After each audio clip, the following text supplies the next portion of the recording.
campaign, that was in Tanzania, when we went for Kana Zone 3, we actually swam as a suspended member federation. And I think for the World Juniors, just before that, the swimmers who participated there also swam under suspended member federation. So you can see the shame that we're giving our athletes. Our athletes work very, very hard. This is a sport whereby an average swimmer will train about, a good swimmer, an elite swimmer, trains more than 9 to 12 times per week. They wake up 4 in the morning to be at the pool by 5. At 8 in the morning, when people are in the evening, they're still at a pool training. So it's a very involving sport in terms of if you want to excel. And you're telling this person, they have worked hard, they want to swim for their country, and they're swimming as a suspended member federation. And even for those aspiring to be swimmers out there, what is the motivation to practice swimming if you're going to swim as a suspended member federation? So back to the crux of the matter, World Aquatics, at that time it was still FINA, gave us what is known as a stabilization committee to come to Kenya. And they did a commendable job and are still trying to do a commendable job. They were able to involve stakeholders. They called us for various sessions, and people were able, I think, COVID has really improved, whereby you don't have to wait for a physical meeting to have your views represented. So we were told to give our views on email and other ways, and we did that, and through that, we got a new constitution where we had a special General Assembly. That the first one was held on the 24th of June, and we were able to ratify the Constitution, which I believe, as we speak, we are having the World Championships in Fukuoka, Japan, and we believe that that Constitution is going to be ratified by World Aquatics, formerly known as FINA. So D-Day was 8th July, and we had a team who offered themselves for service. I just say we offered ourselves for service. And what was interesting was that majority of the seats by the 7th of July were all unopposed. So we were the only ones who offered ourselves for service. I was the only one who had competition with Mr. Teddy Wamonyo. But on the 7th of July, he also threw in the towel, and it meant that all the members for the executive committee were unopposed. So all that was remaining was for 8th of July to have an election and to announce the winners, because there was not going to be any voting, as all the members were coming in unopposed. And to our dismay, when we went for the meeting, we were given the unfortunate news that there was some element of intimidation. I think you can see on Friday, there was a whole half-page ad on a cease and desist to tell you how, and I don't know how much ads cost, but I can fathom that maybe it's about $500,000 to do a half-page ad in one of the leading newspapers. And you can imagine someone can invest that amount to give what I would say is a fictitious claim. It was just a threat, because the people who are running the election is World Aquatics, who are not under the jurisdiction of Kenyan laws, and these elections were being held under World Aquatic special rules. And therefore, and the petitioners had actually gone to court to try and get a contempt of court against World Aquatics, which the judge threw out. So I don't know whether the returning officer was given this information or not. Even we got threats. I got a threatening email not to attend the elections at about midnight on between 7th and 8th at night. So you can imagine the lengths people are going to try to stop people from going into office. And that's what happened. We're told there's no returning officer. What we're told was, for us, the election process has started, because the list of nominees, everyone who has been unopposed has been published. There was no voting that was going to take place. So all that is remaining is to announce who the winners of all the successful candidates are for the various posts. The Stabilization Committee told us that they are going to adjourn, so they have not concluded the process, and we are currently just waiting for a feedback from them to see what can happen. Collins, how urgent do we need the election, so new officials? We need them as like tomorrow. You know, like yesterday, looking at the situation we are right now as a country in terms of swimming, we are facing a ban. And if we get a ban, we're looking at losing so much, especially our athletes are going to lose their scholarships. They're going to lose subsidies that they require, for example, right now, as they travel to the World Championships and other international events, they will not get any subsidies. Now the parents have to go deep down into their pockets to be able to take care of the trips. And also, if we get a ban, we might not actually be able to take part in those events. That means our swimmers cannot go beyond the borders, not even going as close as to Uganda or Tanzania, our neighbors, to swim there. So that means their swimming ends up here. So we need to put everything in place, the structures in place as soon as yesterday. Yeah, because already we had, like what Madam President said, we had the nominees were unopposed. It's just a matter of having these nominees declared and they can get into office and they start running the federation. Yes, and Maureen, you know, we're looking at all the dangers or the what Kenya really stands to, how it will be if the ban knocks at our door, right? And right now, as it stands with no elections in place, it means that we are staring at that. So what should happen for us to avoid the sanctions from the World Aquatics? Okay. So we have been lobbying at local level, and we're really appealing, especially to the CS sport and the PS sport, to just see what World Aquatics is going to do. We have really tried to ensure that we support the process by the World Aquatic Stabilization Committee for Kenya. So unfortunately, because they were unable to conclude the elections, we have no idea what the report that has gone to Japan is saying.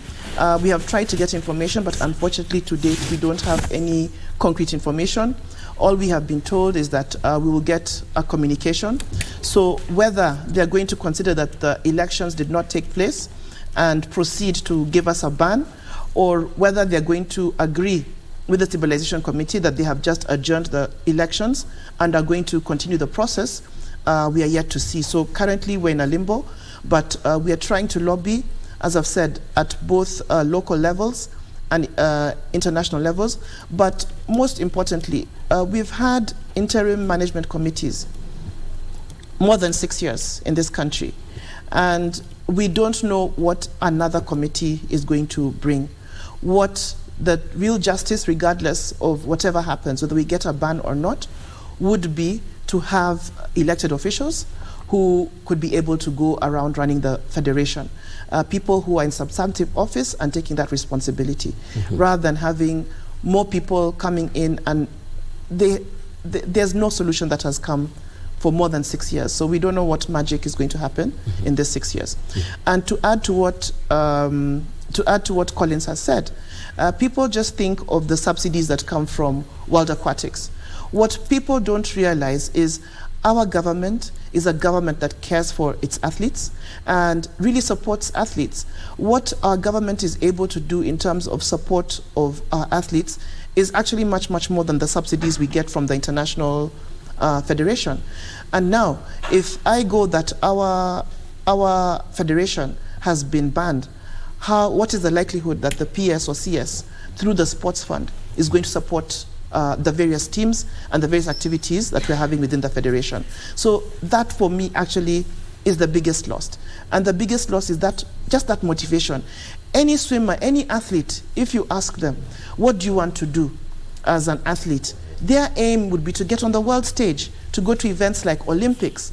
Now, how do you do that if you're not able to grow through that process by having the federation working properly? Start at local levels. For us in swimming, we start at Learn to Swim. Once you've learned how to swim and you feel you're a bit more confident, you go to what is called a level 1 gala. Then you go to a level 2, the highest is a level 3. And then from that stage, you now go into the international stage. So I'm somebody who I've benefited, my swimmers have grown through all those ranks. And I've been on a trip. We went for Kana Zone 4 in Zambia, and we were 100% supported by the government. In fact, in that campaign in Zambia, we were the envy of all the other teams in the country, because we're the only team whereby our swimmers even had stipends. So you can imagine the pride that team had representing the country. And here you are denying the athletes the opportunity to do so. Collins, what should be thrashed? What issues should be dealt with? At the moment, according to the petitioners, they are talking about athletes representation, which is actually the bone of contention. And looking at the ratified, the amended constitution, or Kenya Aquatics Constitution, which is actually in line with the World Aquatics Constitution, that issue has been dealt with. The executive committee itself has 2 representatives or athletes, and on top of it we have an athlete commission, and the athlete commission has 16 athletes. So when we talk about athlete representation, I believe and I think deep down my heart that that area has been taken care of, and all our athletes throughout across the country will be taken care of. So that issue, I think if we all sit down as stakeholders, is not an issue that we really need to put on the table and deny our athletes the opportunities they're losing right now. Yes, and Maureen, six years while the interim or stabilization team was in charge, and here we are, and yet we can't really agree, way forward.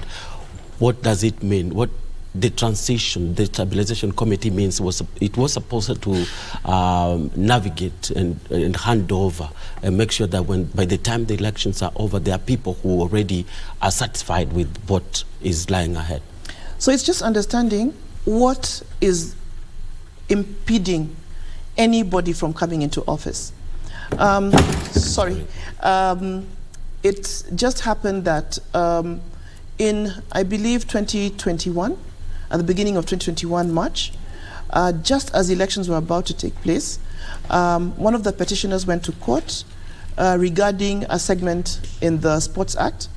And again, it's about what Collins was talking about, representation of the athletes.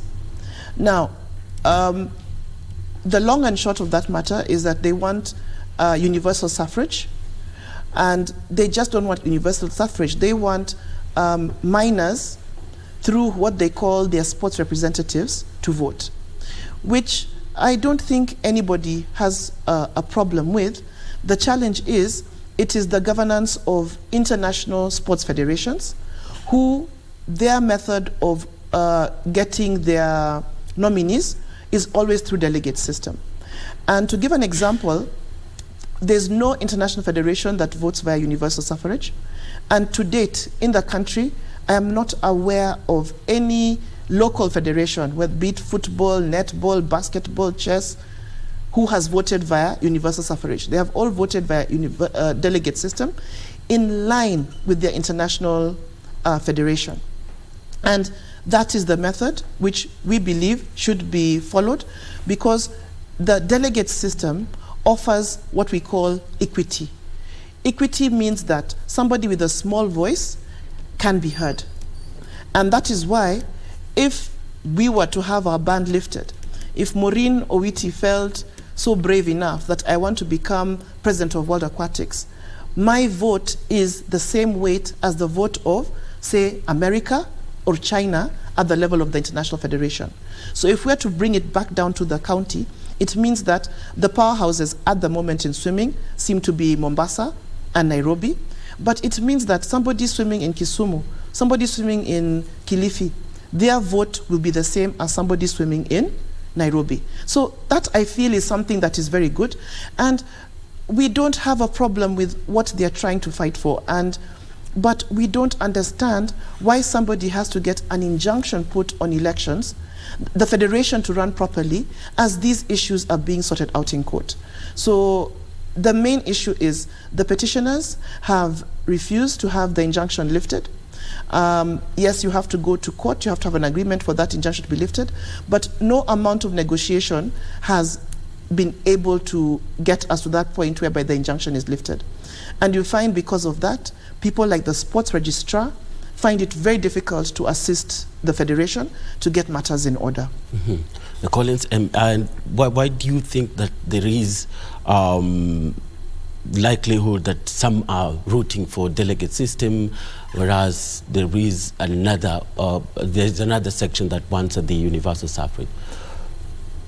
If I may take you back to 2019, I believe the same IMC had a mandate to look into the constitution and amend the constitution and prepare for an election, which actually they did.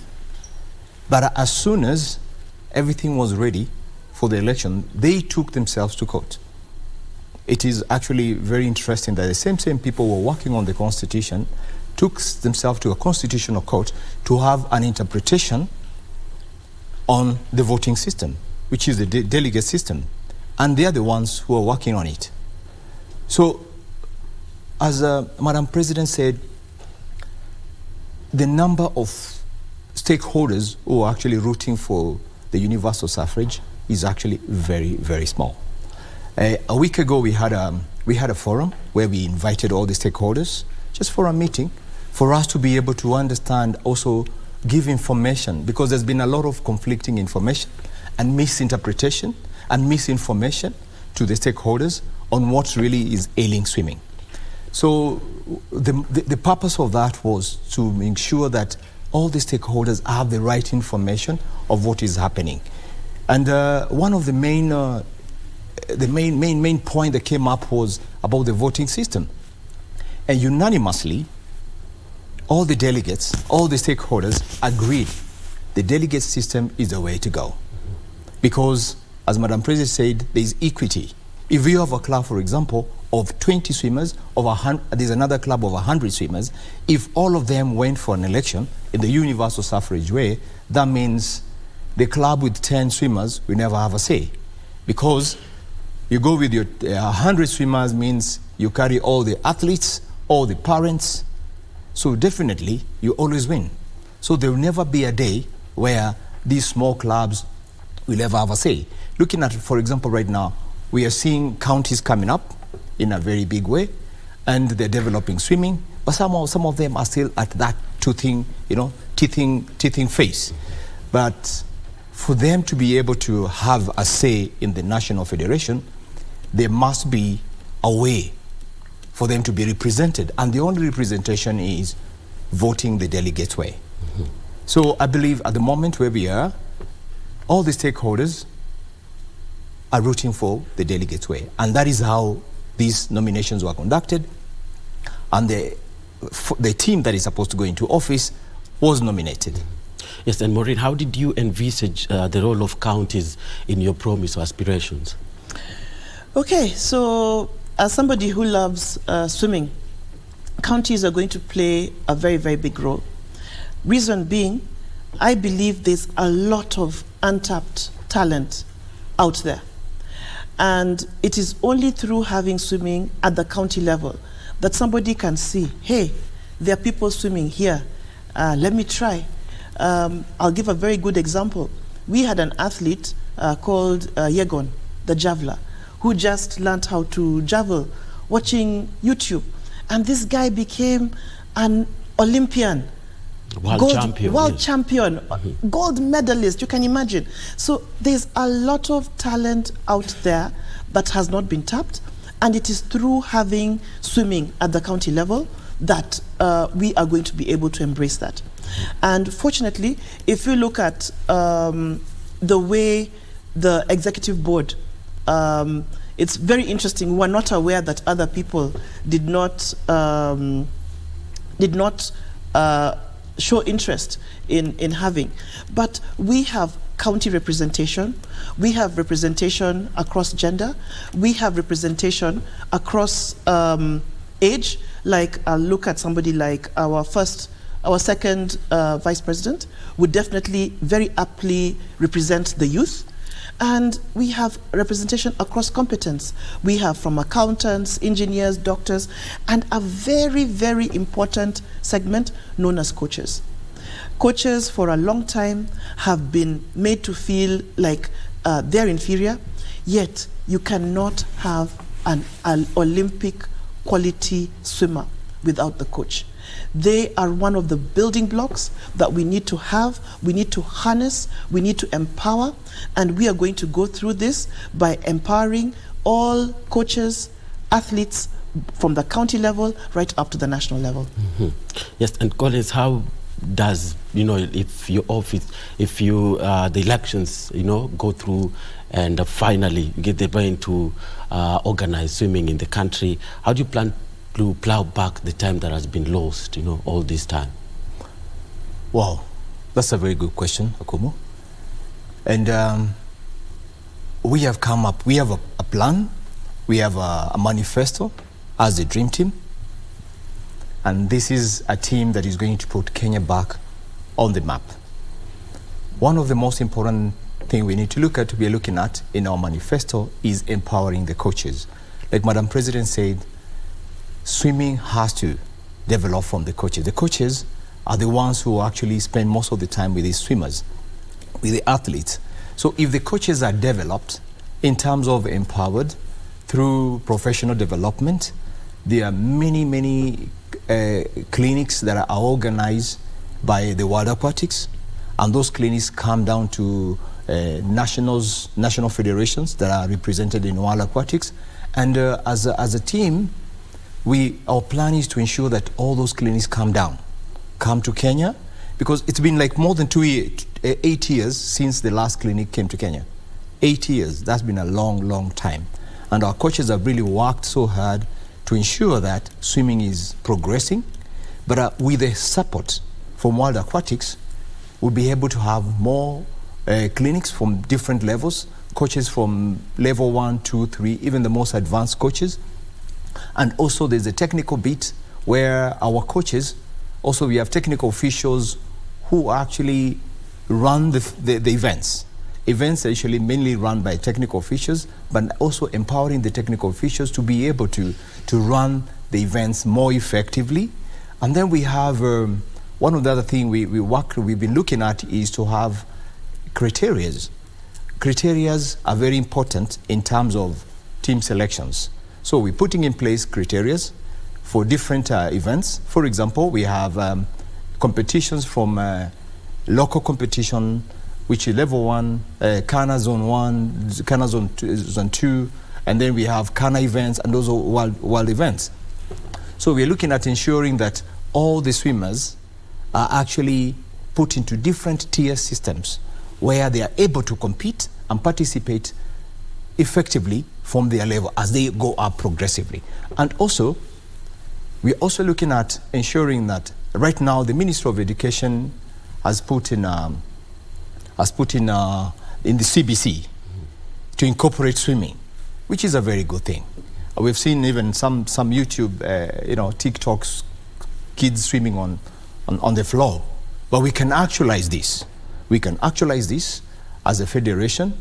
We ensure that we lobby, ensure that there are swimming pools all over the country. The programs are actually devolved to all the areas in the country. We have 42 counties, yes, but our plan is to have at least 24 counties represented in the National Federation in the next 4 years. Mm-hmm. Yes, and as we speak, maybe talk about how swimming has been brought into the CBC and how every upcoming swimmers are being encouraged. But you look like in Nairobi, there's barely no public swimming clubs. Very few. Let's say maybe Umoja Sharks, Umoja that is really doing commendable job in encouraging swimming from that side to represent Kenya. Is that a concern, maybe, Maureen? Definitely, that's one of the issues, and one of the roles, I think, of the Federation would be to see how to promote swimming in the public level. I remember growing up. I was fortunate. I grew up in the era of Hospital Hill in swimming. Hospital Hill is a public school run with public resources. They had a pool. And if you look at majority of the old schools from Nairobi Primary, Hospital Hill, even if you look at the big high schools, they all have swimming pools. But we were just having a discussion the other day, and somebody was saying that there's a school, I think it was in Skisi, that a swimming pool has been turned into a septic tank. You can just imagine. So it would be really to look at how we can lobby, partner with the Ministry of Education as well, because really, where would swimming begin for majority of people? It's at school. And how can we develop that talent from a school level, then going now to a club level? The clubs now pick up those who show an interest and want to spend extra time engaged in the sport, and really promote the clubs. As a federation, we need to promote clubs, but where is the entry point? The entry point for most athletes would always be through the schools. So it's a challenge, but it's something that we have to look at and see how we're going to overcome that. Now, Collins mentioned something very interesting about officials, okay? And he mentioned about this IMC taking itself to court. Now, very interestingly, there's always a call for a country to give its officials who have been trained and registered by World Aquatics. Now, what was very interesting, the last list, we had 4 registered officials. And then IMC goes and gives us a list, and gives us a list with only 1 registered official. What does that mean? So it's just sickening and very disheartening how people do not have the sport and the growth of people who are involved in the sport at heart, because these other officials are registered and recognized. Why weren't their names also put on that list? So it's just to show you that there are a group of people who are hell-bent on ensuring they're the only people who can benefit from the opportunities available in swimming. I call it, despite the stalemate, what's the promise that things are going to be better and soon we'll be back on where we should be, where the country should be? We're on the right track. The dream team is here. And right now, we're not going to be just a dream team. This is a team that is actually going to push swimming to the next level in Kenya. We have structures in place, and all these structures, we are actually involving everyone, because our goal is not to leave anybody out, be it someone who was pro the dream team or in support of the dream team. Our goal is to ensure that everyone is brought on board to ensure that we take care of our athletes, because without the athletes, we'll not be swimming. They are the reason we are here, and we want the best for them. So the dream team has put everything in place to ensure that they are taken care of, and also the support system. We have our parents, we have our coaches, we work as a team. It is a unit that without that unit, actually our athletes cannot really achieve. And what's the deadline right now? The deadline actually passed. It was 8th of July. And as I've said, we are currently in a limbo, but there's a General Assembly happening in Fukuoka towards the end of the World Championships. I think by that time, it will be very clear what the direction is. Has Kenya been banned, or have we been given another grace period? So we're all staring at we could be or we could not. But looking at maybe a few times that Kenyan athletes, or Kenya has gotten a chance to put up their athletes. Let's say at the 2020 Olympic Games in Tokyo, we had two athletes, actually, 2 swimmers representing the country. How did this give hope to the process that's currently being midwife? Collins. Looking at where we are right now, even going to Fukuoka is actually a chance, is a sign that we still have a chance. We still have a chance because qualification for the Olympics actually starts from the World Championship. Having actually, we have 4 swimmers representing us in the World Championships as we speak right now. The only sad bit is they are swimming on, they can't even wear the Kenyan flag. They can't even wear, a T-shirt with a Kenya at the back because they're supposed to be on a neutral flag. But all said and done, we have a chance, we have an opportunity to go to the Olympics if we are not banned, because they're already there in Fukuoka taking part in that event, which is a qualification for the world, for the Olympics. And also in the next 2 months, in the month of September, we'll be having another team going to Israel for the World Junior Championships. And it's our prayer that we don't get the ban so that our athletes will be able to participate. Because at the same time, these young athletes also have a chance. Yeah? Because it's about the points. It's about the World Aquatic points they earn. So if, we thank God because anything can happen. We have very good talents, young athletes who are coming up right now, and they go to Israel and they post the best times. We can actually have a bigger team in the coming Olympics. Mm-hmm. Yes, and not if the players going now. We've seen this with maybe the Russian team at the previous World Championships, where the athletes are told they can perform, they can participate, but they can't wear, they can't run under their home country flag. How disheartening is this to the athletes? As I've said, I've been very fortunate. I traveled with the team to Zambia, and as I've said, that was a moment the team represented the country with a lot of pride. I was also the team manager in our last campaign, that was to Tanzania for Kana Zone 3. And the difference was like night and day. You find you have to do the opening ceremony, and there's a march, and we are just walking. We can't walk with our flag. We can't wave our flags. Our athletes were actually walking with their heads down. Can you imagine? And this is a competition whereby majority of our swimmers are actually minors. We had swimmers as young as 12.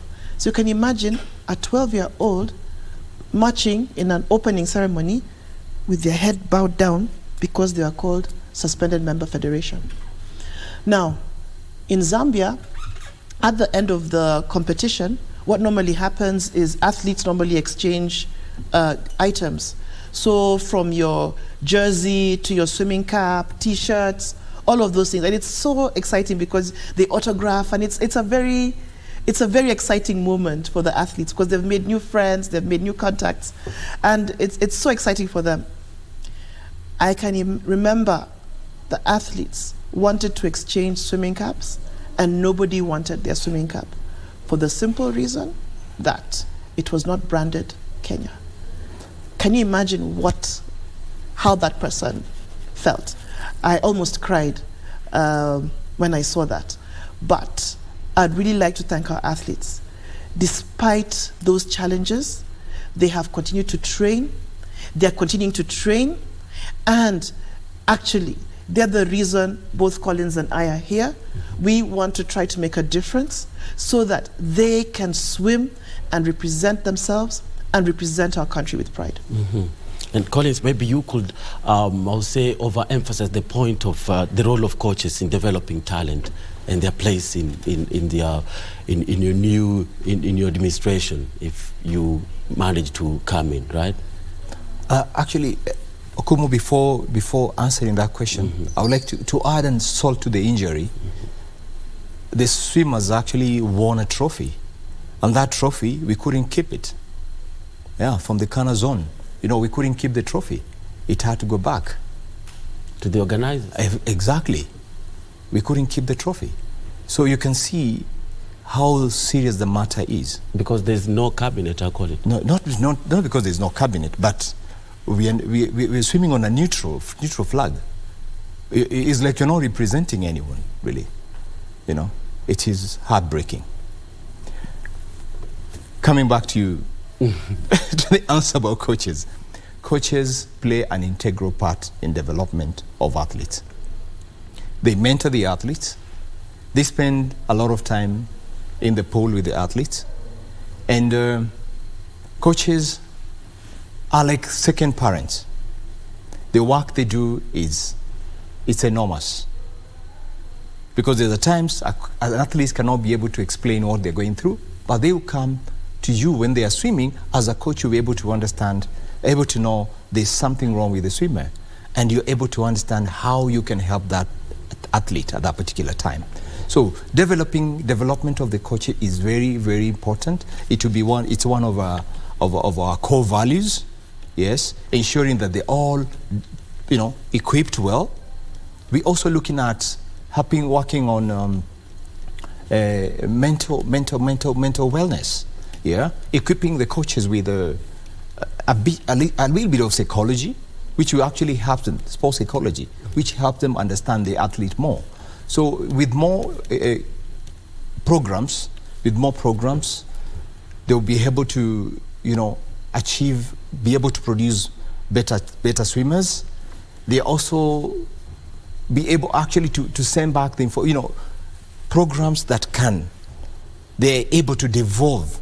Because right now we have very young athletes, others who used to swim, but they have started coaching.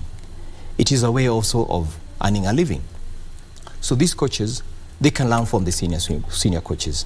And as a federation, our plan is to ensure that we have steady programs that are actually devolved to all the counties.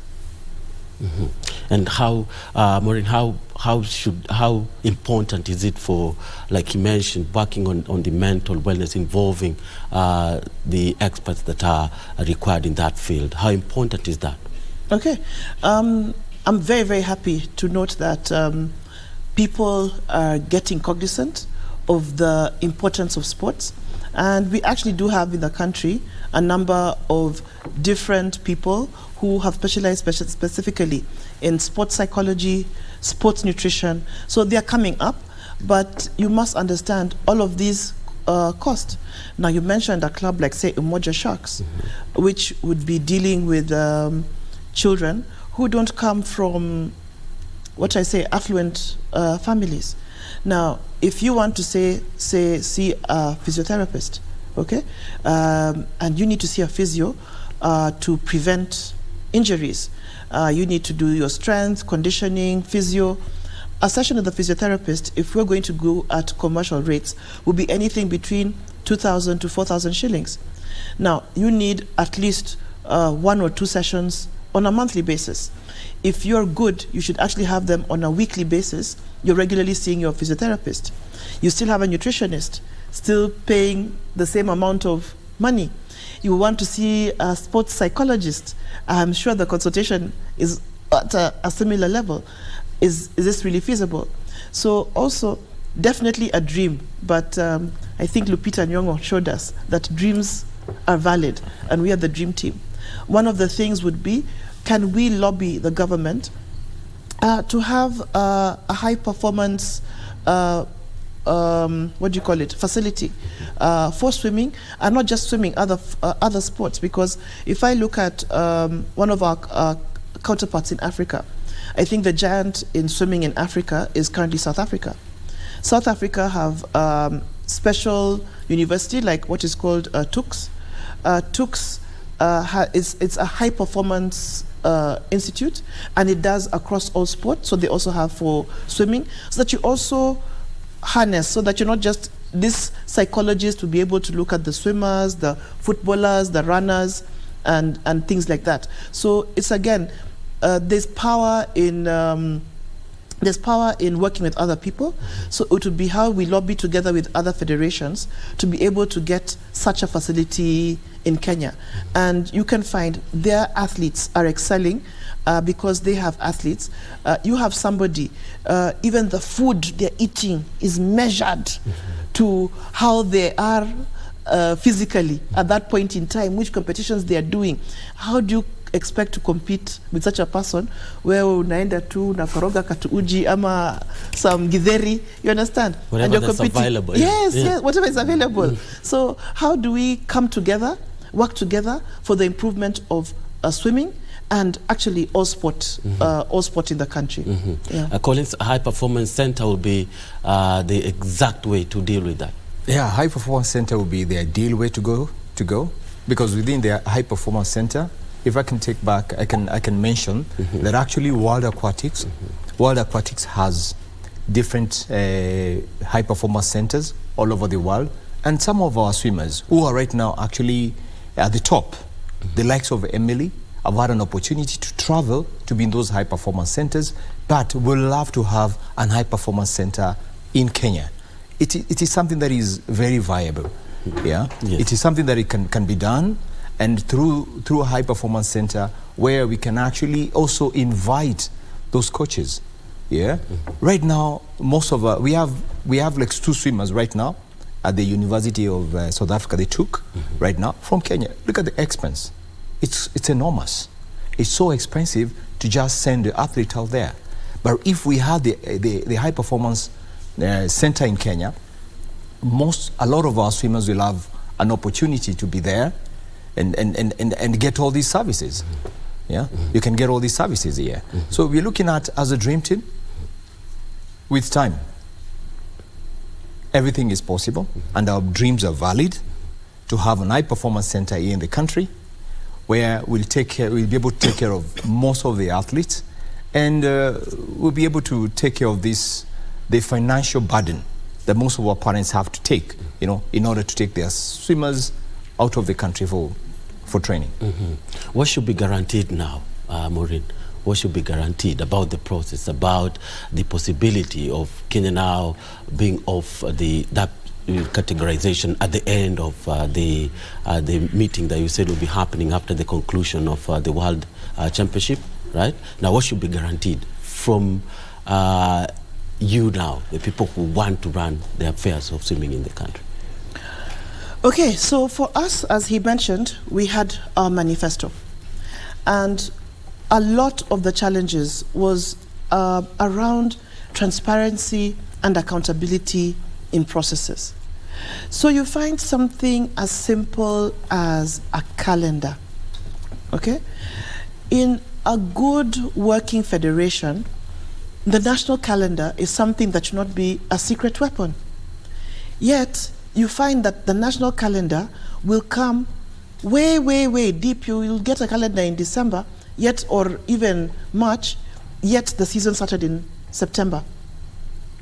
So we just want to open up that information is readily available, and we're not keeping secret weapons and cards under the table for people. In terms of... Why do you think that was happening? I don't know. Maybe Collins would have a better idea why it was so difficult to get a national calendar. It is a very simple thing to do, but I think probably they can explain to us. Yeah, yeah, because, for example, how different would you do it? Ensure that information, like Maureen said, information is power.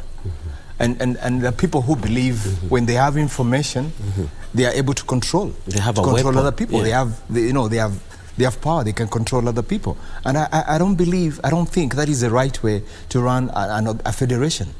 This is a public office, actually. This is a public office, and whatever information that you get from up there, it should be able to be disseminated, trickle down. Yeah. So that everyone is aware of what is going on. But for instance, when we look at the calendar is a very, very integral part of a federation. If the calendar for the federation does not come out in good time, all the counties are very active. Right now, we have Nairobi, we have Mombasa, we have Kiambu, we have Uasin Gishu, we have Nyeri, we have Laikipia. All these counties, and Kisumu, they are running swimming.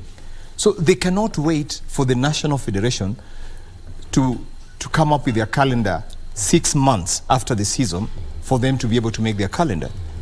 Business has to continue. They have to give the services to their clients, who are the stakeholders, who are the swimmers. They have to support the program swimming to develop in the country. So when we have a calendar, our plan, our goal, actually right now, we are worked on a calendar already, which we share with the entire country or the counties. And they look at, we marry what they have done, because I understand some of the counties have already done calendars till 2025, 2 years from now, they already have the calendars. It is now up to us as the National Federation. We see them, whatever, we have done a calendar, they look at our calendar and say, okay, fine, this event and this other event, this is how we're going to make sure that all these participation, because we need them to run the federation. When we have the counties participating in the National Federation, then the National Federation will be able to grow. Yes, and Maureen, now we're looking at definitely, if the office comes in place, the affairs will be about getting that athlete where they deserve to be, and looking at the number of scholarships that are available. It means that exponentially the sport will grow. That is our dream, and that is our hope. And even I think also another stakeholder that we forgot to mention. We've talked about World Aquatics, we've talked about our government. We have forgotten that we have private enterprise and people are interested in sports. So we have big companies like Safaricom, Coca-Cola, and other companies who would have an interest in supporting the sport. You identify a talent. Can we go out to these companies, reach out to them and support these athletes who have shown promise but are unable to afford to be able to support themselves to grow through the sport. So yes, we live in a country, and somebody has asked, why has FINA World Aquatics been so patient with a country called Kenya? The reason is Kenya is a powerhouse in sports. See athletics, see rugby. Even swimming, we were once a powerhouse. We had people like the Danfords going all the way to, I think, was it finals in Olympics? And winning Commonwealth golds. We have potential. And I think that is the reason why they have been so patient with this country and not issued a ban much earlier. So it's just giving this country the right formula, and as you said it, the growth will actually be exponential. Yes, indeed, and that just sums up what we've been talking about the athlete and the enormous talent that lies herein, and maybe that's why, as Maureen said, it's the perfect reason why the international body, that's the World Aquatics, has been patient or still midwifing the Kenyan elections process. We hope that everything will be in order and the new team that comes in runs the affairs of swimming as per the expectations of every stakeholder. But now let's have a look at what makes headlines elsewhere, where the political parties liaison team is currently in a meeting, and what are they deliberating about. Let's listen in that particular function, which is happening here in Nairobi. Like the rest of us, for a national healing dialogue. The people you see here have constituents behind them. Their members have sent them to tell the two leaders, it is time for dialogue. We cannot continue taking this country down the trajectory it is heading. For heaven's sake, we are heading towards a precipice, and there is no guarantee that once we get to the precipice that we can be able to turn back. By the time we decide that, it might be too late. We do not want to get there. So it is incumbent upon the two leaders to help this nation heal. PPLC is ready to help do that, because the 90 political parties, fully registered political parties, are concerned at what is happening today and what we anticipate will happen in the coming few days. And if that continues, we shall not have a country to talk about. Another last question?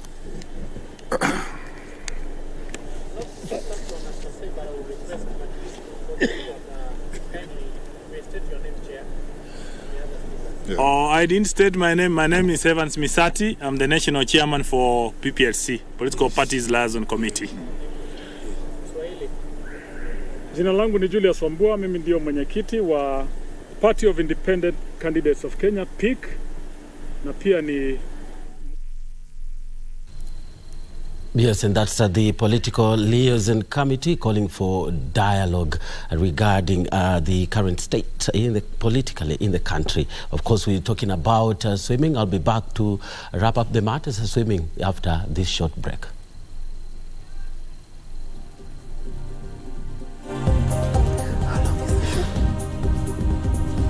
Bishop.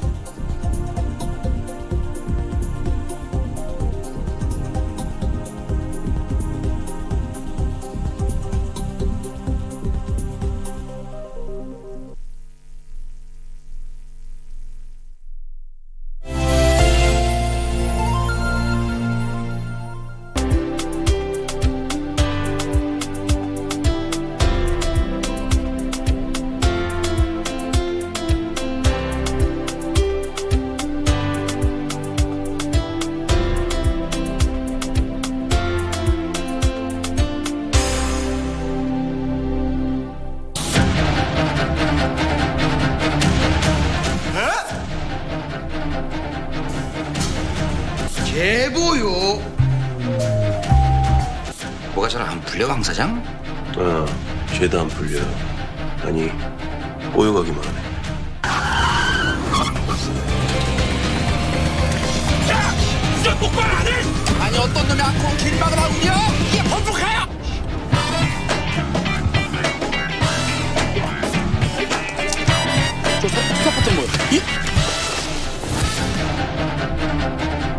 Every Monday evening, we take you back where the action happened live. We let you know what you missed, even if you were present. And our goal is to continue supporting our own. From the latest celebrity buzz, Fashion, music, and all manner of youth talents. the Grapevine cameras rove all week to bring you the latest in the enormous entertainment scene. Watch Grapevine every Monday at 10 p.m. and the rerun on Tuesday at 2 p.m. only on KBC Channel 1, baby. Engage us on Facebook and Twitter, #Grapevine on KBC. Let us know what is happening in your area code, because you know what they say, if you did not see it on Grapevine, Then it most probably never happened. Bah! Ain't nobody gotta tell you what you gotta do.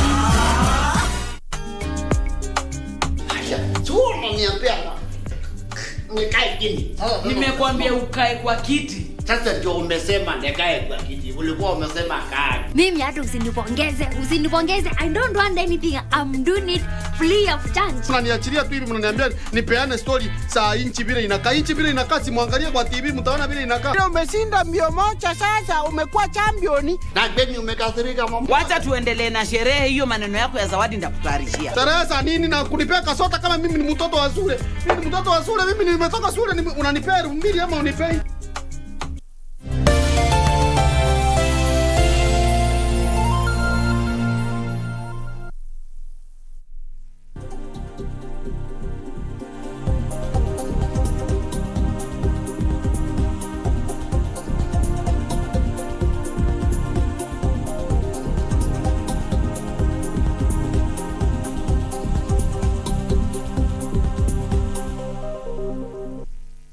Welcome to Sports Check. Maybe just to wrap up with Maureen Wheaty and Collins Magiri, who are aspirants in the expected upcoming or forthcoming Kenya Aquatics elections, and it's been a process to put into office a team that should steer Kenya swimming to the greater heights. And of course, we're talking about a global stage. And as we've heard in the opening hour, in the first hour, about what are the blocks and how do they maneuver them and make sure that the team is in office. But maybe about the promise, Maureen and Collins, we can talk about your efforts to set pace with the government so that the government also understands why you want to be in the office and where now, what should happen. How do you pick it from? How do they come in? Okay, thank you very much, Bernard. We are still trying to lobby government, and what is very clear we've had interim management committees in one form or another for a very long time. We are very clear this is not tenable. We are very clear an election process is ongoing. So we feel the solution would be to have the successful aspirants announced as the new leaders for Kenya Aquatics. And that is what we'd want the government to support and see how they can support that process. In terms of what is our vision, everyone imagines we are just talking about the elite athletes, but we support swimming right from the learn to swim at the grassroots level all the way to the elite swimmers. And our dream is come 2028, we have a Kenyan swimmer going on an Olympic A time, not even a B time, an Olympic A time. And that will be through the support that we are going to give swimmers, because we have talent. I think Collins can tell you, the team going to Israel, the team that is going to Israel, I can see a lot of potential in that team.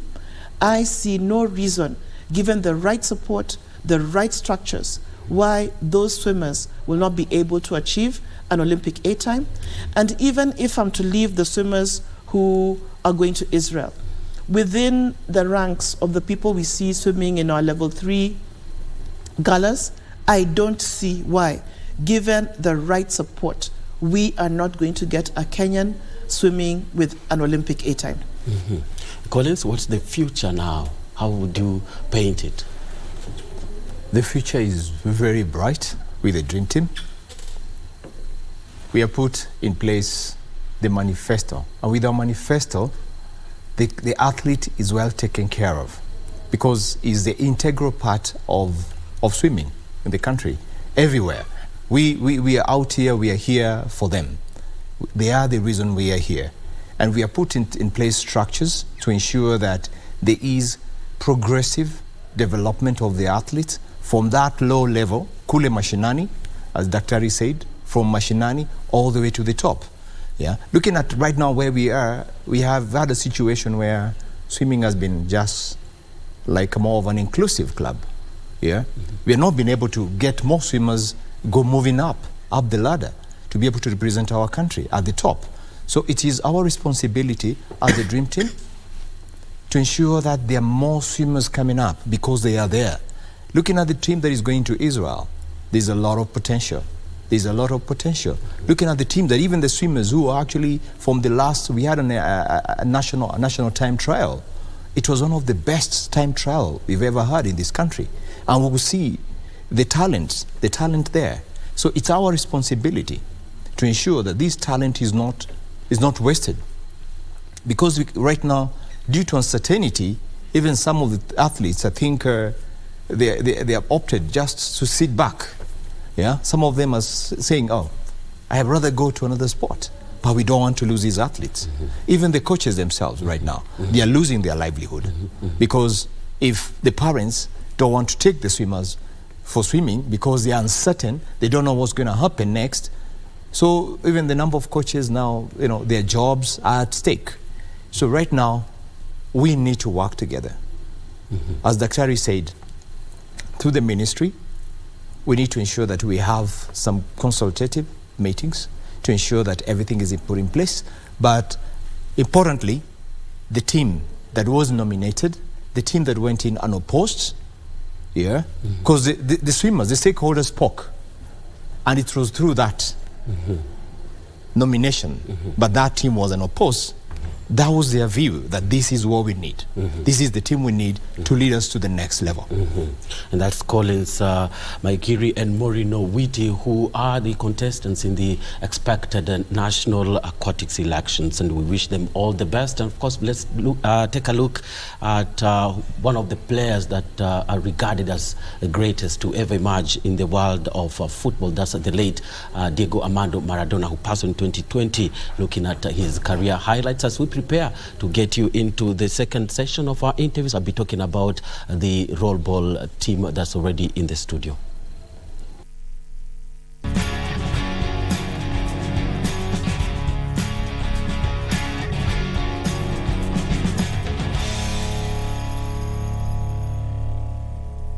Aside from the enduring memory of Maradona at his best, one of the most emotive debates in Argentina has been over which World Cup winning side was the better, those under Menotti or Bilardo. Mientras yo esté en el fútbol, siempre voy a luchar para que mis equipos jueguen este fútbol. Maradona's contribution to 86 diluted much of Bilardo's strength, other than to demonstrate a more reliable defensive unit than in 78. Villa Fiorita is a slum to the south of Buenos Aires. Its one claim to fame, though, is that it's the birthplace of Diego Armando Maradona. Here, in an environment of stunted dreams and social wasteland, football is the only motivation for a youth that have little else to look forward to. You either excel or disappear. There's no place for second best. Maradona was not only exceptional, but an inspiration for others to follow. If miracles could happen, then surely Maradona had been truly blessed. Maradona era un caso excepcional ya de chico. Era tan fabuloso que yo creí que no era de la edad que tenía, creía que era un enano, porque en la categoría de él hacía cosas que eran muy superiores para donde estaba él. Maradona's precocious skills were soon expanded into a dazzling repertoire that audiences marveled at time and again. Despite the disappointment of being dropped from Menotti's 78 World Cup squad, Maradona bounced back in devastating style at the 79 World Youth Cup. A shining star had well and truly arrived. Yo a Menotti eso jamás se lo voy a perdonar. Le quitó el mejor mundial a Diego. Para mí fue un fenómeno, para mí me gustó más que Pelé. Maradona es un jugador increíble que ha logrado movilizar aún un poco más a los hinchas de Boca de lo que se movilizan por la camiseta en sí mismo. Maradona was the fastest run with the ball that I've ever seen. A world record transfer did little to help an unhappy stay at Barcelona. And the 82 World Cup proved to be an even bigger frustration as his skills were repeatedly blunted by executioners expert at tormenting and intimidating, leading unfortunately to his early dismissal.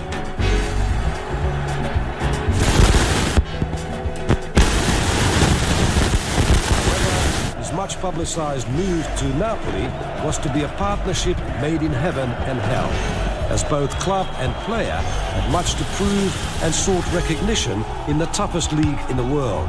Maradona was given free rein to exploit his extraordinary talent with a public that adored him, and he repaid them handsomely. Now the stage was set for his crowning glory.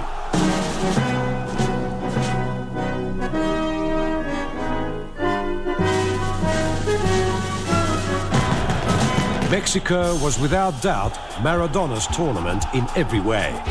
Now more mature and streetwise, he was far better focused than in 82. He took a relatively ordinary Argentinian team and turned them into world beaters, but not without sparking controversy first. The infamous Hand of God incident will remain an albatross around his neck forever. As much as his second goal against England is seen as the greatest World Cup goal ever.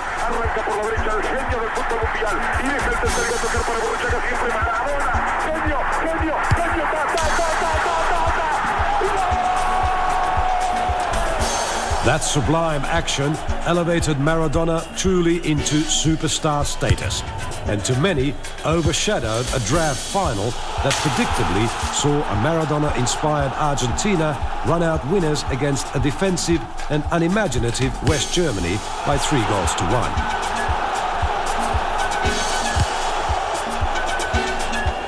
There was no Menotti this time, but a more pragmatic coach in Carlos Bilardo, who can be thankful to have had Maradona at his best. Y tenemos que estar agradecidos a los argentinos por todo lo que nos brindó y por todo lo que nos dio y por todo lo que nos hizo conocer a nosotros en cualquier parte del mundo. Como jugadores es el número uno lejos. pero lejos de toda la historia que a mí me tocó vivir el fútbol, de todo lo que conozco. Maradona es un genio.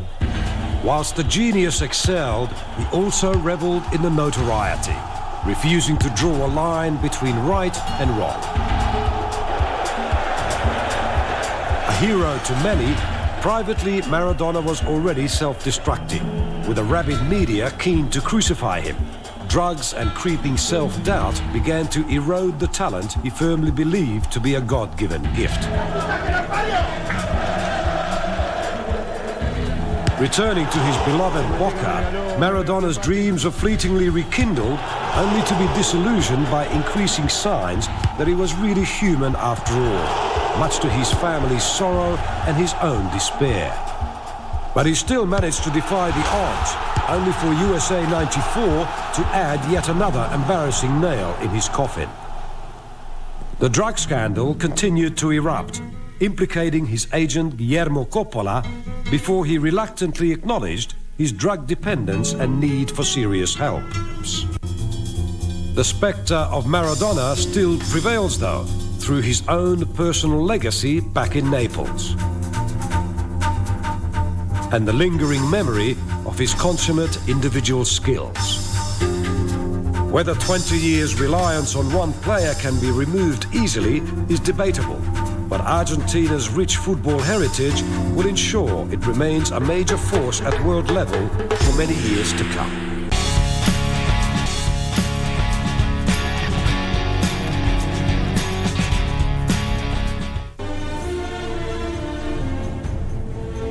He has proved beyond a doubt that one can be as successful as a coach as he was as a player. Zinedine Zidane is one of the greatest footballers of all time, who became the first person in the history of the game to receive the FIFA Player of the Year award in his heydays, as well as being named the FIFA Coach of the Year due to his exploits in Real Madrid in 2017. Here in 2014. He was elevated to manager of Real Madrid in 2016 following the dismissal of Rafael Benitez, and immediately made his impact in the El Clasico, where he ended Barcelona's unbeaten streak of 39-match run and recorded his own record of 40 consecutive wins. Has Cristiano Ronaldo still got the legs? Yes, look at him fly. Moves inside Ronaldo!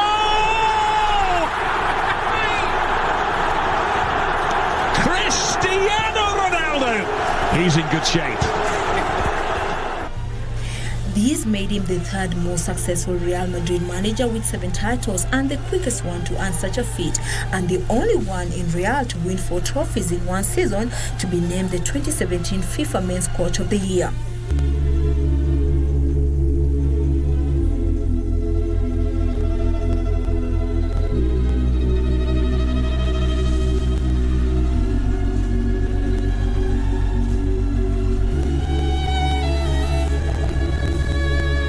And this is just but a tip of the numerous awards he has received in his career as a player and a coach. In the FIFA World Cup, where he was named World Player of the Year thrice in 1998, 2000 and 2003, the UEFA Cup Player of the Tournament, the Ballon d'Or and the Ligue 1 and Serie A Footballer of the Year a number of times, the European Footballer of the past 50 years, the Laureate Lifetime Achievement Award, Player of the Decade Awards, among other honorary awards he has received. And this is because of his superb vision, elegance, grace, ball control, technique on and off the pitch speak louder than words.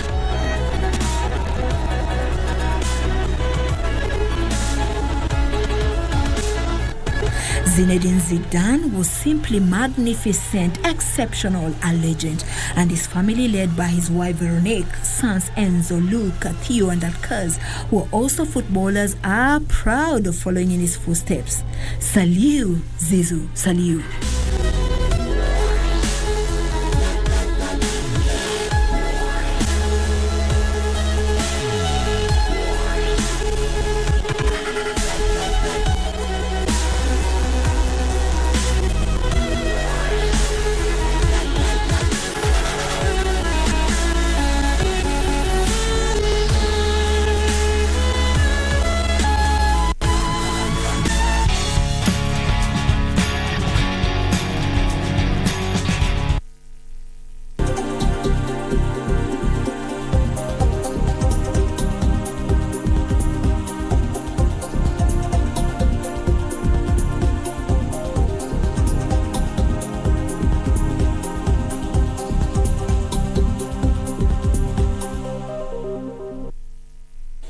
Yes, and welcome back. This is the Sports Check. And of course, on to our second segment, we have the rollball team. Remember, they won the World Cup. Both the men and the women team won the World Cup in May.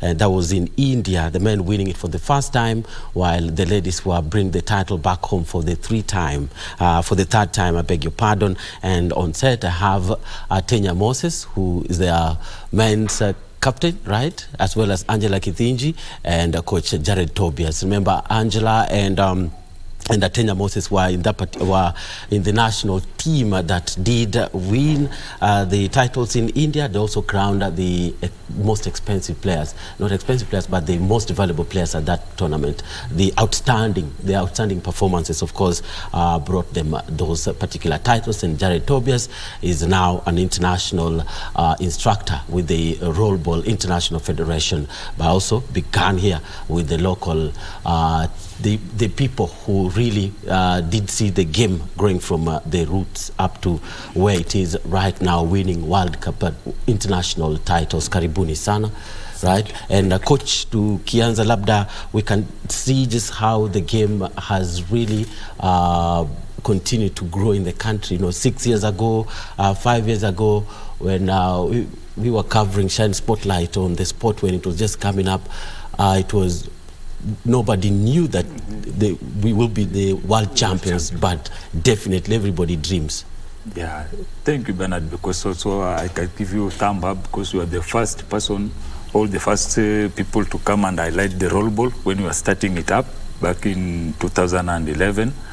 And I can say we have made it a very good way and progress so far, because from 2011 and for participation from those World Cup, the men team have done it so far the way we wanted it, because we wanted them to be world champion.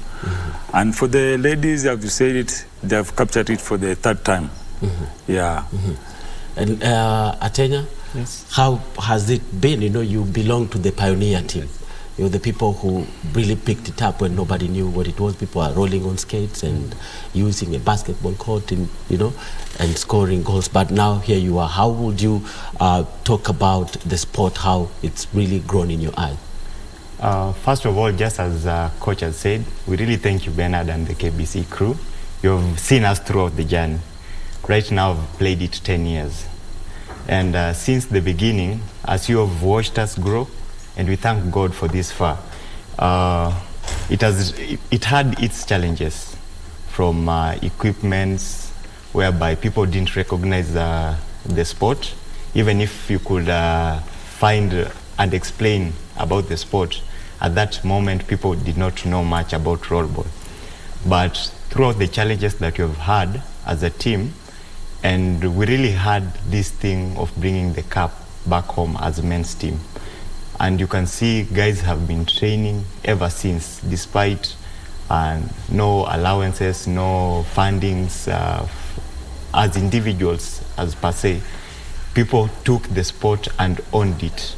They played it with passion, and they played it with the respect of representing the nation.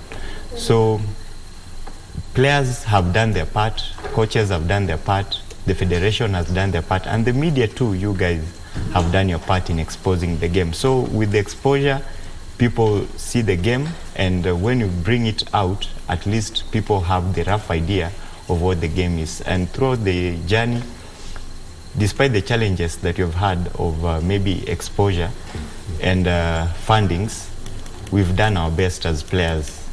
From various teams, you have seen the growth of various teams. At that time, we had like 2 teams, but right now there are more than 20 teams overall in Kenya, which is a great thing, and which has helped in the growth physically, psychologically of players too, because at least there are different challenges all around. Yes. Yes. And Angela, when the ladies won the title in May in India, right? The third title, was it the best? Was it the sweetest title that Kenya, the ladies, have ever won? Because they had won it once, they had won it twice, but the third one, how did it feel? It was a good feeling. Actually, when we won the 6th Rollball World Cup, we were defending our title. We had won it in the 5th in the 5th World Cup as well. So we were the defending champions. So it was quite a tough journey, traveling all the way to India, getting over there late. Countries have already started playing, and winning the championship really was quite a very, very impressive thing, because it was the toughest journey we have ever traveled before. Yeah. How tough? We traveled once the opening ceremony was already done and the matches had already started. The opening ceremony was done once we are here in Kenya. We didn't have a ticket, we didn't have a visa or anything. So on travel, we had to stay for almost like a whole day. Let's say on transit it was like almost 2 days. And on arrival, we played without any rest. We even had not taken any shower. But once we arrived, immediately we started playing. And we had actually 3 matches, and we won the first group matches. Yeah. And actually the ladies won it without losing a game, right? Yeah. And now when you're forced to catch up with the rest, what was going in the mind? What were you playing for? Usually we have always been having a slogan where if we have traveled out of our country and we are going in another country, we have a slogan where we usually say we have gone to work. And any match that is ahead of us, it's a job for us. So we are not losing any match. Yeah. Coach, looking at how the sport has grown, Atenya says that there are now over 20 clubs, right? Technically labda kumeongezeka idadi ya makocha ambao ni nini hasa kimekuwa chanzo cha huo mchezo kukua? For sure, especially to make the game grow is whereby, first of all, for the players. Because if we used to find that most of the players used to just skate for nothing. But when we come to with the idea to go and collect them and show them the way the game we play, roll ball, to just to give them ideas and to motivate them to come and play the game. That is one thing make the game to grow, because we find that now the game is played across the Kenya, up to Kisii, Chuka. But most we find that is in university. Because first of all, we went to university to make it grow, because find that universities that they have facilities most. Find the field, because find that getting the roll ball pitch is hard. We're going to Kasarani and get a chance there is hard. Find that maybe you want to play on Saturday, but they have put another event there. Maybe they have meetings, so they are going to use that facility. So getting to play there is hard. But to have made it to game to grow so far and so quickly, because we went to universities and find that in university you can find players at their time and also pitches where they can skate, and also find that to get equipment for them is not so hard. Somebody can just take the money or just kujifinya at least. Yeah, naweze kununua equipment. Yeah. So that's fine, that may make the game to grow. Yeah. And maybe and also that's in university, that's where you find the right age to get introduced to the sport. To get to the sport, because most of them, they are young guys and energetic and also capable to do that skating. And also to find that to get out of the estate, to find people to play roll ball is hard, because you find that to get equipment is not easy for them. But in university, you find it good. And also when you get to the estate or mtaani, you find it's hard because you no place to play. Find that a parking place is too small. Maybe find that they have already parked their car there, so they can't get a place where to play the game. Yeah. I think when the men won it, you were named, an MVP, right? Means that your role, just like a role of any other player in the team, was outstanding. Was this the same feeling that's the reward that you got? At the moment, I didn't think about it, because we were really celebrating the victory of the nation as a whole. And the MVP, I really dedicated to the team, because without the team I could not get the MVP. They gave me the psych, they gave me the motivation. And right from the start, my cousin Philip Akatu trained me rollball.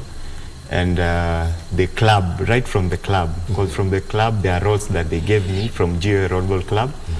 Then it went to the international level, whereby the team that we had cooperated with me when we were playing. Because if they didn't cooperate with me, then we could not perform. And through that performance, maybe that's when they saw something good in me. And it was a great feeling that up to right now, because I missed the previous World Cup, but when this was my fourth appearance, and getting that MVP at the fourth appearance, it's something just to give God the glory, because it's not an easy thing. Many have tried, over the years it has been one person, that is Aditya from India, who has been receiving that over the years, and this is the first time we are breaking that chain. And it's really great, because back here, when I came back, I've had a lot of children who are looking up to me, because I'm hearing when a child is out there maybe skating or playing rollball, they say, I want to be like Atenya. I want to be like Atenya. That's one thing that has really motivated me. I'm seeing it more than just me. It's something that is there for the future generations to come. And I remember when I watched your final game against India, the host, right? And I mean, it requires players to be in some high level mentally to beat a team that's getting like humongous home support, right? And at some point it was neck to neck. I remember it was either by different, you guys were leading, but then they really came from behind, and reduced the gap to like 2 goals, you know, when it was 4-2. But again, what was the moment that really defined the game? And the moment that really defined the game, I have a friend from one of the ladies club in Kenya. She's called Faith Nzisa. She plays for Hornets. There was a time I was talking to her and she told me, she's a captain of a club. So she told me, you know, when you have pressure as the leader and your players have pressure, then the team is in a big confusion. So when I was back in India, I remembered her words.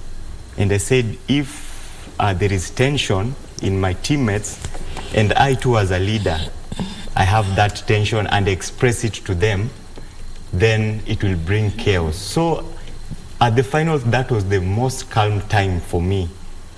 If you could see, I thank God, I had the most peace of mind at that time. So I really encouraged my players. I told them, we have this thing, because I saw the way Indians were playing and the level at which our teammates were playing, it was much advanced from the word go.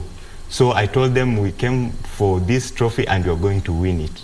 And the good thing, they took it in mind and they actioned on it. And from those words of encouragement, all of a sudden we just started getting the scores. And I told them, don't be intimidated by the home crowd. I told them, take the energy and use it as fuel. Take it as if they're celebrating you guys. Take it as just convert it and take the energy and use it to propel you forward. And I like the team. The energy just came in and we started scoring and we won the game. And we contained them. We told them we want to create a gap that whatever they did, they could not cover the gap. Yes. Angela, who did you dedicate the MVP award to, and how has really rollball helped you to become, you know, a better player and maybe in general a better person? First, I'll dedicate it to my home club as well. That's GOA Rollball Church. It has really supported us during the national leagues and to ensure that we participate in the national league every time. Secondly, my teammates as well. This is a team sport game where we can't be able to brag around and say it's all about me, it's all about the team. Because they have been able to learn how I play. I've been able to learn also how they play. So it's a teamwork effort, not my own effort. And then thirdly, to the coaches as well, they have been able at least to dedicate too much energy to training us in every sessions that we've been doing. Before the World Cup, they trained us very well and prepared well as well in advance. So it's a all group thing. Yeah. And has it been always roll ball for you, or there's another sport that you are in love with before picking up the skates? All right, before I just used to roll on skates. I was actually doing skating for fun. I never used to participate in any other sport with skates. So after campus, that's when I joined rollerball. Yeah. Yes. Coach, maybe we can talk about what has been key to Kenya's performances. Kenya doing well globally. What has made Kenyan players stand out, become contenders and champions? First of all, is teamwork. First of all, been having a good teamwork, and then love to one another, and then dedication. They have been dedicating themselves wherever. If there's no any support from the federation, and there is no support from the government, they just keep on pushing on, giving them all their best, coming through the practice all the time. And then you find that wherever you are going, having an assignment, maybe like this for the World Cup, they usually get their time. They dedicate maybe one day is for them for the training. So they usually push on that. If it is on Saturday or it's on Monday, find that they are on the pitch there. Even if there is no a coach or a trainer, but for them by themselves, they just train. So that is the major thing. And also the dedication, because wherever they are pushing, like find that when they were going for this trophy, at the last minute is whereby the government just chip in and support them. Because you find that they entered that game after 2 days. Already the game was already started. And even I was called, because for me, coming, I didn't manage to participate, but I was called by the International Rollerball Federation asking if they can allow the Kenya team to play because they were already late. Even their pool already, there were some other, about 3 games I've already played. So I found that dedication and also having that teamwork is the major thing that pushes them and whether to come to performance. And technically, what would you say? Are Kenyan players at an advantage? Yeah, because when we started rollerball, I can say I was the first coach to start rollerball in Kenya. And the way Indian were playing, we come to change the tactics and skills. And also that where we implemented to the players, because we are seeing that maybe Angela, you have got a technique of shooting, maybe Atenya have got also technique of passes. So those find that we implemented to each and every player. So wherever they go out there, you find that it's a challenge for other team to cope on with the Kenyan team, because the skill and tactics they were using is different. They cannot get such a level with them. Yes. And Atenya, looking at now the men's team, I'll say that now people who've been the pioneer team, like you are, they're easily all giving way to the new members now. How has that transition, the incoming of the young bloods and the players who've been there, how has it really been key to the team? Because most of the young players, they took skills and knowledge from those who are pioneers. Even before we went for World Cup, you could get someone like Musa Joffrey could come, and other pioneers could come and talk to the players and show them something that they have learned over the years. And there is that integration even throughout the National League. Like you find our club, we have the pioneers and you have the youngsters. So there is that integration right from the club level. And throughout the years, we have seen the growth of rollerball. Right now, like yesterday, we were having the league matches, and a friend of mine had taken a National League break. He came yesterday and he was like, hey, there are very many faces. And that's how you can see the growth of the National League, the growth of rollerball throughout Kenya. And through that, you find that the upcoming stars are really dedicated in the game. which gives a big psych and morale to those who are pioneers. And even the pioneers are chipping in. You find that whenever maybe players don't have maybe fare to come to the game, you find that the pioneers chip in to help, or if there are league tournaments, pioneers would really fund those tournaments for the upcoming players to have the chance to participate in the tournament, which is a great thing.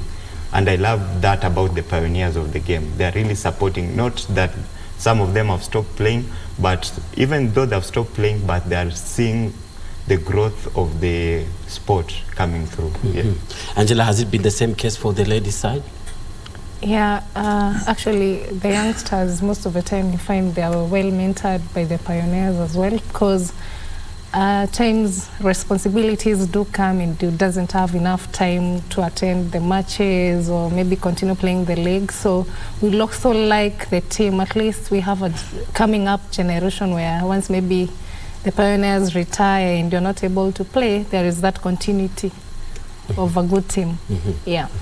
And coach, challenges of new sports, is one of them is earning recognition.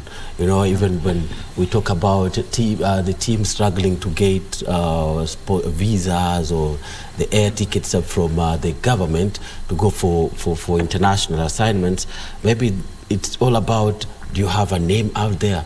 But do you think winning the World Cup has earned the team the respect and the recognition?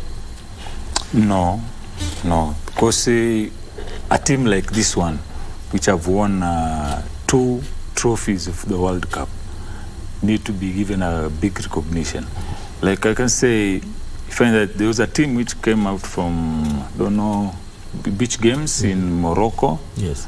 But they were even taken to the president, and they were given a recognition. But find that rollball, we have got already 3 World Cup trophies. And if I can say, in this country, there's any sport event which have won a world trophy? I think there's no, a world trophy. But rollball has already won 3 World Cup. Yeah. World Cup. Yeah. So what do you think, how the journey should be then? Because now you are the founders, right? Yeah. And up to date, if they still struggle, then what does it mean? First of all, the recognition, you find that I can come back to check on the federation, because the federation, there's something they are not doing properly. Yeah. Maybe I was one of the federation, but I just check on and get out because I was appointed by the international IFBF. rules. Yes. Yeah. But now I come back and tell them there's something they haven't done properly, because find that we haven't done our election since 2013. Yeah, that's 10 years, right? That is 10 years. And also we need to have other branches which support the federation, because going to the World Cup, winning the trophy, and then coming back and put it there without taking it out there to show the CS of sports, this and this people have already done, because he gave out the money, supported the team to go to the World Cup. Yes. Then, what coming back, did we take it to him and show him that we need to do and this, so that we can go to be given a recognition, even acknowledgement from the top government.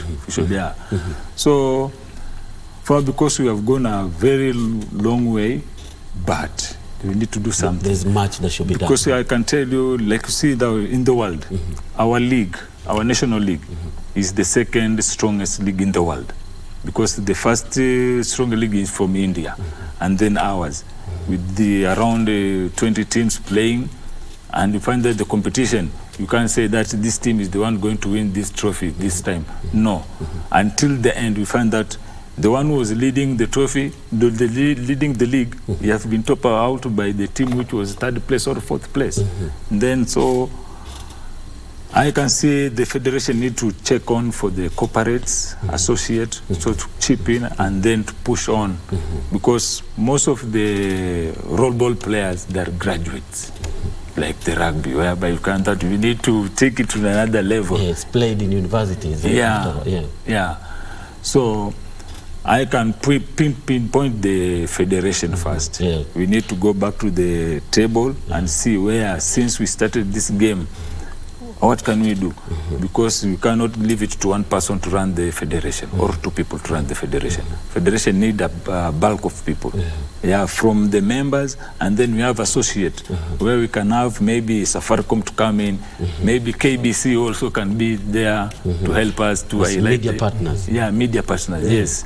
Also you can have Crown Paint, so and so on, to chip in and so that, because if we can have a league match and you have a crowd, because most of the associates need to see that crowd coming in to support. The excitement being there. And then the other thing we get that other sports do have grounds, but rollerball don't have ground. We need to have our own ground whereby the sports stadium management or the government can create, because federation cannot create the ground. Facility needed to be created by the sports stadium management who would run the sports, so that we can have our grounds. We don't use these university grounds. That will help us also, because we'll have a free space whereby people come on. Maybe they can we'll be paying the gate charges, so to come in and watch the game. Tenya, coach is talking about how competitive the league has been, and we can say that this where the players get a chance to showcase themselves and be picked, and get into the national team.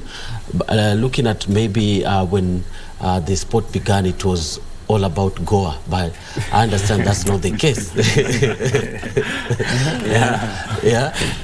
So what has really changed? What do you think has come on board to upstage Goa, to give Goa competition? Because there are more than 10 clubs in, competing in either side, men or women. One thing I know that has really motivated teams is the great performance of those who go out and represent the nation. Because anytime the national team goes out, they come back with a medal. That's one thing. So each and every skater who is there, even if they're not playing rollball, they know there is rollball. They want to, when somebody wins, everyone wants to associate with the winners. So you get, through the National League, the growth of various teams, you find that it motivates people to represent the nation, because it feels good to represent the nation in either levels. Because you have seen how marathoners, rugby players, volleyball players, each and every time they represent the nation, they bring out the good. And rollball has been a good example of that. The greatness, the growth, everyone wants to associate or be the person who brings the title back home. So that alone has really motivated lots of players back at home. Because right now, if you come and watch rollball matches, you won't believe what's happening there. Teams have really leveled up. Guys are doing their researches. Guys are helping other teams grow, and there is share of knowledge. There is share of experience, which is helping players to really grow. And guys are looking forward to maybe sponsorship that will come later, that will help in the growth of the team, whereby people like GOA is one of the clubs that sponsor players and give them allowance. So you see at that level whereby we have more clubs that people are given allowance just to play the game. It really motivates the teams. And first of all, the victory. The victory is sweet. Yes, that's really motivates and most of it's on a national level, right? Angela, maybe we can talk about again the role of Goa, right? I remember 5 or 6 years ago they could even sponsor the national team. What role do you think they've played so far? Honestly, I'll first appreciate the church. It's the very first church that has ever sponsored a national team. Whenever the government has not been coming through, maybe there is challenges with the finances, GOA Rollball Club that is under GOA Church, they usually give out their finances, more than 300,000, 400,000. There's a time actually we missed our flight in the year 2017 when we were going to attend our third Rollball World Cup. So the Ministry of Sports had given us finances, but unfortunately we were late. By the time we were receiving the visa, the whole process, we were late to catch up our flight. So this church gave us, they took care of the penalty that was charged by the airline, and we had to fly the next day. So it's a church that has been helpful in the growth of Rollball also. After we traveled from India for the 6th Rollball World Cup, we came and they gave each and every player an appreciation gift before even the ministry had given us our allowances. So I'll give a vote of thanks to the church. It has been active in supporting a lot of things apart from that also. In the international level, the National League also, like, it doesn't choose or discriminate, this is our players, this is from other clubs. It usually treats us all the same. Yeah. Yes, and Coach Onyango, now with your role at the international level, how beneficial is it to growth of the game back here? Right now, because we were having another clinic whereby we started a pro league, which is going to roll on September. So far, the international is going to help because we are now looking forward to CAP to have some players from Kenya to go and play that in that league, which is going to start on September. It's about 8 teams, and I think Kenya is the one going to have the bulk of players who are going to participate there, because we find that good players are from Kenya, and our performance, we find that we have already participated in all World Cup. Like me, it's only this one I didn't participate, but all the other one have been participating in. So we are going to see, first of all, because we're going to for men only. The lady is going to start maybe next year, but this one is going to start for men, and then they are going to get that profit by being called up to join those clubs in India. Yeah, so that we find that they're going to be paid a good money. Yeah. Well, Atenya, as a player, how does the future of the sport, presented to you? What can you say about you getting into coaching after a decade in the sport? Because normally any sport, it's 10 years. Maybe Robo could be different. Yes, I'm looking forward to that trajectory. Looking forward, I'm really looking at being like one of the corporates that come in place to boost or be sponsors of the league or being a sponsor of the club, which I'm looking forward with other members who have been playing the national league from different clubs, because age too it's not stagnant. Year in, year out, we grow. Some retire, some continue coaching, some continue training. And we have been coming up with initiative as players, some of the players who we were, some of the pioneers, we are coming together and discussing ways forward to look to grow the sport, to be sponsors of the sport, to look for measures on ways we can attract more investors into the sport, such that by the time we just sit where we are not in a position to play anymore, there is something that at the end of the day somebody goes home with something in the pocket, so that you're not there complaining, this sport, I played this sport for these years and there is nothing I can show out of it. So as players who have been playing the sport, we are looking for ways and measures whereby players at the end of the day, they'll be getting something in their pocket. You don't just go and play because you're loving it. They say God has given you a talent, but this talent is not just, this talent should in one way or another feed you. So we are looking in ways, this game, Rollball, at the end of the day you will have something to show off, or you can say, this TV, I bought it with Rollball. Not going international, but playing for the National League. The way players are paid to play football, to play, so that I don't have that bargain of saying I'm not coming to play roll ball because I'm going to hustle. We want to put roll ball in a level whereby, as a player, you feel comfortable coming to play roll ball and not have to worry about your next meal. Your next meal, or your, you know, one thing with roll ball, it's a family thing. It's like it unites people. Through, you know, you want to, out of the busy schedule of the week, you want to come and play roll ball, interact with people, and maybe release the baggage that you had throughout the week. So we are coming together and looking for making measures of helping and growing the team, and we invite all other corporates or any other person. You don't have to be a big corporate to come and support a team. You can provide water, you can provide jerseys. As in, it's not that big burden. It doesn't require a big budget to support a team. You can support one team, you can support two teams, and it will be really beneficial. Don't just look right now, we are looking at the future.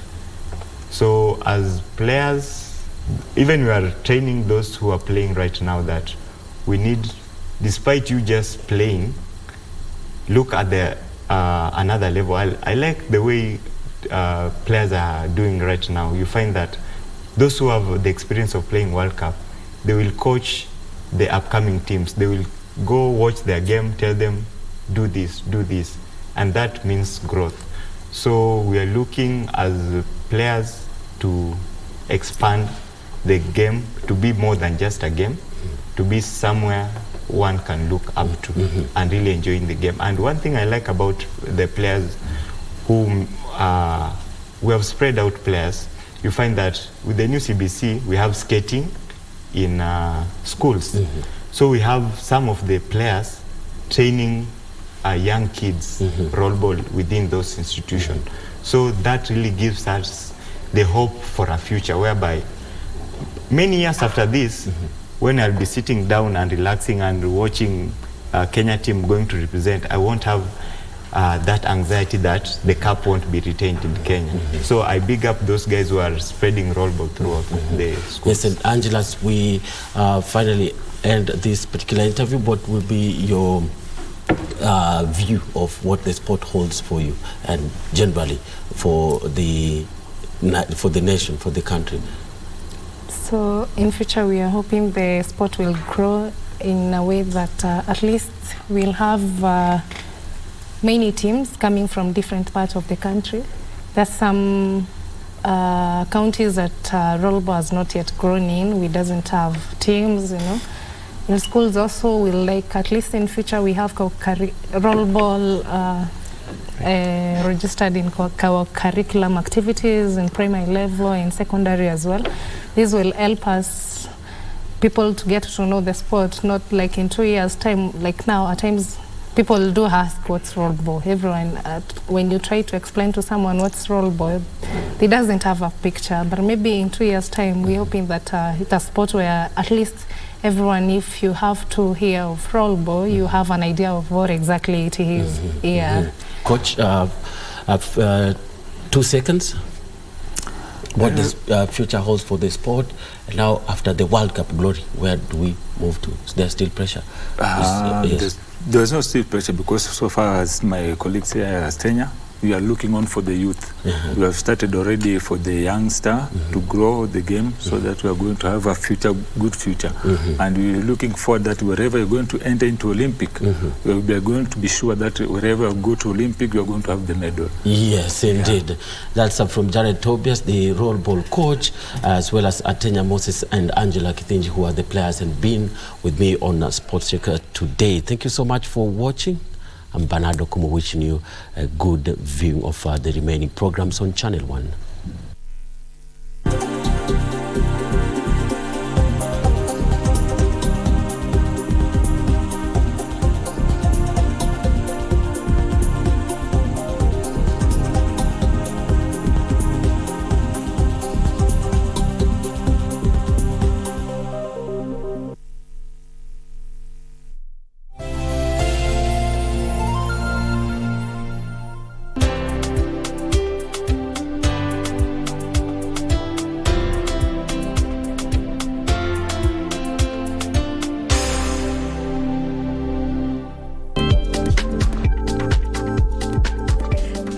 the show that keeps you updated on everything you need to know about technology. Digital resilience is about organizations being able to continue to operate despite negative impacts that they've experienced. The subject digital transformation, we keep talking about it, but very many people fail to understand that. Twitter's removal of blue ticks is forcing accounts to find new ways to prove authenticity as concerns over copycats mount. At the same time, Elon Musk has given blue ticks to a few celebrities who didn't ask for one, such as writer Stephen King and Larry Madowo, for free. Take on Tech every Monday at 10:30 p.m. on KBC Channel 1. Stay tuned.